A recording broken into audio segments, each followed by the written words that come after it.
Nadreen अस्सलाम वालेकुम, आपकी खिदमत में एक नई वीडियो के साथ आपका मेजबान हाजिर है। नादरीन, एक बैरूनी साजिश के तहत इमरान खान को एक बरसरे इक्तदार से निकाला गया। जोर जबरदस्ती ताकत के बलबूते पर उससे हुकूमत छीन ली गई और उस वक्त ये कहा जाता था कि ये साइफर है ही कुछ नहीं, एक झूठ है और झूठा पलंदा है और इमरान खान ने ये एक बयानिया बनाया है। फिर साइफर चलता गया। आप सबको पता है जिस तरह अदालत ने साइफर को उड़ा के रख दिया और सच साबित हुआ कि साइफर बिल्कुल हकीकत था। लेकिन अभी भी मुस्लिम लीग नवाज के अंदर कभी साइफर की तकलीफ शुरू हो जाती है और कभी तोशाखाना की। आज की वीडियो में अता तारड़ ने वही रोना शुरू कर दिया जिस पर अतर काज़मी ने इसकी खूब क्लास लगा दी। एक दफा वीडियो मुलाहिजा फरमाएं, फिर इस पर मुकम्मल तफसील आपके सामने रखते हैं। मेरा अब भी मशवरा है कि मियाँ साहब जो है ना क्रिसमस की बत्तियां देखने लंदन तशरीफ ले जाएं। जो भी वहां पे समाअत हुई तो मोअज़्ज़िज़ जज साहिबान ने खुली अदालत के अंदर क्वेश्चंस किए। क्या उन क्वेश्चंस का रीजनेबल या कोई इस किस्म का जवाब दे सके कि जिससे वो मुतमईन कर सकें अदालत को या आम पब्लिक को। ये जो सारा मामला है मेरी नज़र में ये बड़ा भोंडा किस्म का केस बनाया गया। लेकिन जिस किस्म का ये केस है, इससे अगर आप साइफर का सफर देखें, ये तो एग्जिस्ट ही नहीं करता था। ये तो साइफर एक कागज का टुकड़ा था।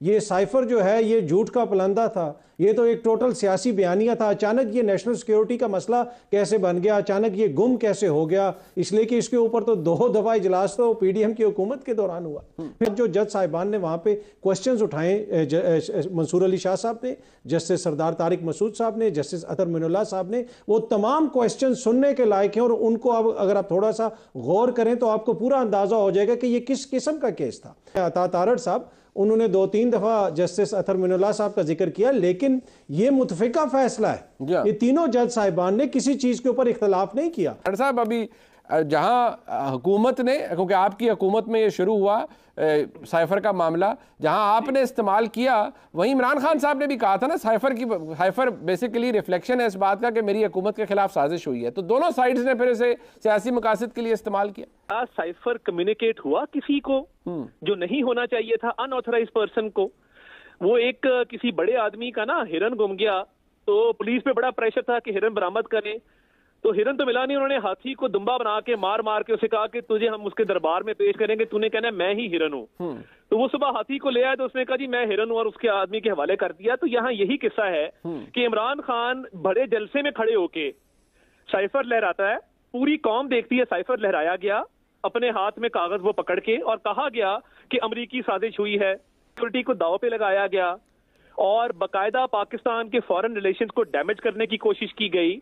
मगर आज ऑनरेबल जजेस ने, जिनके लिए बड़ी रिस्पेक्ट है, उन्होंने फरमाया वही काम किया ना कि वो इमरान खान जब इधर रेड जोन में पहुंच गया और दरख्तों को आग लग गई तो उन्होंने कहा क्या पता कि हमारा ऑर्डर इमरान खान तक पहुंचा ना हो। ये काम किया, ये पूछा कि क्या किसी को साइफर कम्युनिकेट हुआ था। भाई आप लोग जलसा उसका पूरे प्रेस ने कवर किया, पूरे केस फाइल के अंदर वो जलसे की तफसीलात मौजूद हैं, जिन लोगों ने वो जलसा कवर किया उनके बयानात मौजूद हैं। तो ये इतने मासूमाना सवाल जो आज किए गए हैं कोर्ट की तरफ से, मैं हैरान हूं कि इतनी भी आंखें बंद की जा सकती हैं कि इंसाफ आप फ्राहम नहीं कर सकते। आज को मैं अगर मिनिस्टर हूं और मैं आज आपको कोई बहुत खुफिया बात कम्युनिकेट करता हूं जो मुझे नहीं करनी चाहिए जी, तो मेरे पे ऑफिशियल सीक्रेट एक्ट नहीं लगेगा।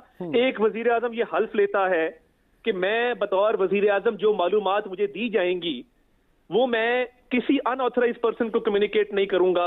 ये एक नया तमाशा बना दिया कि साइफर जो ट्रांसलेट करके पहुंचाया गया वो साइफर ही है। उसकी देखें, एक डॉक्यूमेंट चलता है वॉशिंगटन से कोडेड फॉर्म में, वो इस्लामाबाद पहुंचता है थ्रू द साइफर सिस्टम। तो फिर तो जरूरत नहीं थी ना, फिर तो ये चाहिए। बट सर आप ये भी कहते रहे ना, तार साहब आप ये भी कहते रहे ना, वॉशिंगटन में बैठा सफीर, चोरी हो गया, वॉशिंगटन में बैठा सफीर वॉइस नोट भेज देता व्हाट्सएप के ऊपर। अगर यही बात थी कि अगर वो साइफर नहीं है और वजीर आजम इज एट लिबर्टी कि वो ऑफिशियल सीक्रेट्स एक्ट की वायलेशन करे, कौम के जो सीक्रेट्स हैं उनको बेच दे। जावेद साहब, सर वो मोहब्बत या वो सहूलतकारी, मैं ये अल्फाज ऐसे हैं, ये पहले जब बंदयाल साहब की अदालत थी बड़ा फ्लैग्रेंट डिसरिगार्ड होता था। ही वुड शो कि नहीं बहुत सी चीज़ों के अंदर फैसिलिटेट भी किया गया होगा पाकिस्तान तहरीक इंसाफ को, बट आज it's a different ball game all together. जज साहिबान बड़े ऑनरेबल हैं जो इस बेंच के अंदर मौजूद हैं, फैसला उन्होंने दे दिया, सवालात उनके नज़र में उन्होंने ठीक किया, तारड़ साहब को एतराज़ है। बट देखिए साहब, बात यह है कि साइफर पे तो जो हुआ सो हुआ, हमने काफ़ी गुफ्तगू कर ली, लेकिन आज ही एक और वाक़या भी तो हुआ है। जी, कल अभी इन दिनों जो चेयरमैन हैं पीटीआई के, जी जी जी, उन्होंने एक दरख्वास्त दी। हमें बताया गया था जी उसको नोटिस के लिए, जो अब उस वक्त तक नहीं होगी, 4 जनवरी को जी, यानी उस वक्त तक इंतजार अपेरेंटली करना पड़ेगा कि 3 रुकनी कमेटी बन चुकी है, वो लॉ बन चुका है। अब सुप्रीम कोर्ट जो है, ये जहांगीर का दरबार नहीं है जिसके बाहर घंटी लगी हुई है, आप जाएं, आपने टल खड़काया और आपको इंसाफ मिल गया। ठीक। लेकिन कल उन्होंने दरख्वास्त दायर की, आज ही बेंच बैठ के उन्होंने कहा इलेक्शन कमीशन बनने से पुत्र बनो। तो ये जो इस तरह जो सूरत से इंसाफ है, तो ये एक दिन में एक नहीं सर 2 हुए हैं। अच्छा, उस पे तारड़ साहब का तिल मिलाना जो है वो बजा है, काफी मुझे यानी वो बजा है। और लेकिन इसके लिए मैं दोष ही नहीं दूंगा ठीक, कि ये क्यों इन्होंने, आपको याद होगा आप ही के प्रोग्राम में मैंने सबसे पहले आपकी खिदमत में ये अर्ज की थी जी, कि मेरा ख्याल है कि नवाज शरीफ साहब को जो सब्ज बाग दिखाकर लंदन से यहाँ बुलवाया गया है, चंद ही दिनों में उनको पता चल जाएगा। बताए जा रहे हैं He came here, बिल्कुल ठीक है।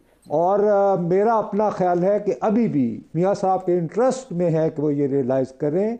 देखिए, अदालत ये कहती है, आज कहा गया है कि जब वजीर आजम को मुद्दत पूरी नहीं करने दी जाती तो उस वक्त पाकिस्तान का मजाक नहीं उड़ता। तो आप मुझे बताइए कि 2017 में आज खुद नोटिस के जरिए वजीर आजम की मुद्दत किसने खत्म की? मैंने, इन्हीं जजों ने की थी सर, एसी सुप्रीम कोर्ट की। तो कहना ये चाहते हैं कि अगर जज साहिबान किसी वजीर आजम की जो है वो खत्म करें तो वो उस पर तालियां, उसके अलावा लेकिन आइन के अंदर ही लिखे हुए तहरीक आदम एतमाद के जरिए हटाओ तो दुनिया हंसेगी, सुभान अल्लाह। तो फिर अब तहरीक आदम एतमाद को हटा दें आइन में से। बिल्कुल है। तो आज जो हाथ हो गया है, ये आहिस्ता आहिस्ता जो है ये टाइम लगेगा जाती उम्र तक इसकी हवा जाते हुए। उस वक्त तक मेरा ख्याल है काफ़ी देर हो चुकी होगी। मेरा अब भी मशवरा है कि मियाँ साहब जो है ना, क्रिसमस की बत्तियां देखने लंदन तशरीफ ले जाएं और ईमानदारी से। अतर काज़मी साहब, आपको भी चाहिए मियाँ साहब को अब रियलिटी चेक मिला है जिस तरह नुसरत साहब फरमा रहे हैं? देखिए, रियलिटी चेक तो मुझे और आपको मिला है। अच्छा। जिस तरीके से मियाँ साहब आए हैं जी जी जी, और जिस तरीके से मियाँ साहब को अदालतों से रिलीफ मिला है, उसकी कोई नज़ीर मिलती है?